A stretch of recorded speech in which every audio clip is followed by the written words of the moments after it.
Welcome back to Take a Seat. This is the #1 channel for mindset and motivation. I bring on high profile guests, influencers, entrepreneurs to help inspire you. So before we get into this one, please do this one favor, and that's to smash the subscribe button. Today's guest is a born entrepreneur. He's been wheeling and dealing since the age of 12. He's been dabbling in the bars and clubs and even bought his first mobile home park at the age of 17. And that's quicker than his billionaire father. I want to know what makes this guy tick. And talking about tick, he knows a few things about watches too. So please welcome Alfie Best Jr. What's happening? Thank you very much. How's it going? All good. Very excited to be here. Thank you for coming on today. The pleasure's all mine. Tell us about your day. How does your day look?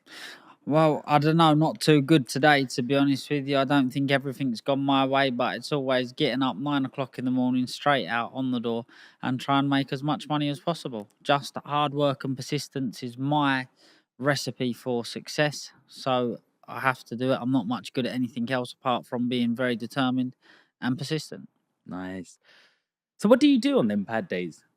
Bad days, well, to be honest with you, if we didn't have bad days, we wouldn't know what the good days was. So I take them and I enjoy them and learn from them, because that's basically all you can do on the bad days. When things doesn't go your way, we must learn from them.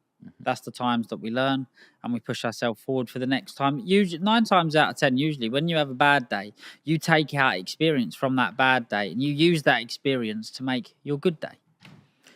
Some people, like playing devil's advocate here, some people may say, you're a son of a billionaire. You've grown up in silk pajamas. Like, what do you know what a bad day is? So what is an actual bad day for you?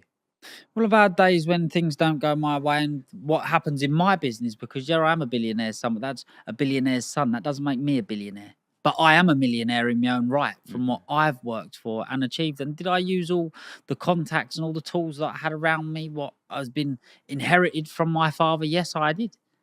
But there's so many other people out there that don't even do that, that are just a billionaire's or a millionaire's son. Anybody out there that knows me, that's done business with me, which would be an awful lot of people. I've done business with people from one end of the Richter scale to the other, and they would all vouch for me that I've been working since I've been 12 years old. There's probably very few industries that I haven't been involved in. Where's that hunger come from? You're a billionaire's son. Why do you need to work?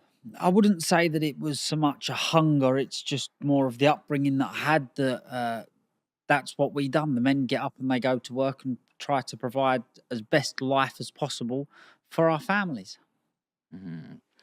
So tell me, where did this all sort of start from? Like, you're in primary school, you're 8 years old. What was life looking like for you? To be honest with you, I remember my dad buying his first mobile home park, and I was in school, in primary school at Gideon Park, and we left and we moved out of Essex to Potter's Bar, and there I went to a school called Cuffley. And my entrepreneurial life, should I say, hadn't really started until I was 10 or 11. Now, I'd always been around my dad doing deals, gone to work with my dad for days. That was ever from being 4 or 5 years old. And that when I went into senior school, I then developed or learned that I had a very natural ability to trade. And I used to buy and sell sweets. Now, we used to buy and sell sweets from the off license.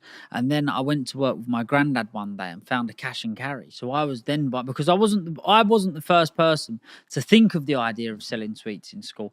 I see somebody do it and thought, right, what a great idea that is. And then obviously they was buying their stuff from the off license, and then as time went on, I found out where the off license got their stuff from, which was a cash and carry. And then I used to go and buy my wham bars or refreshers from there. And then following on from that, I purchased a van, and I used to go around to industrial estates and off licenses offering toilet paper, high visibility vests, work gloves, hard hats. Basically, I used to know a couple of wholesalers.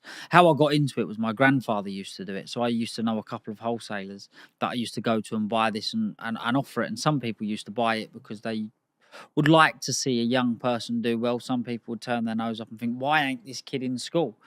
But what it did do, it taught me an awful lot about business and people's character, and pretty much knowing what you're up against within someone saying a few words to you.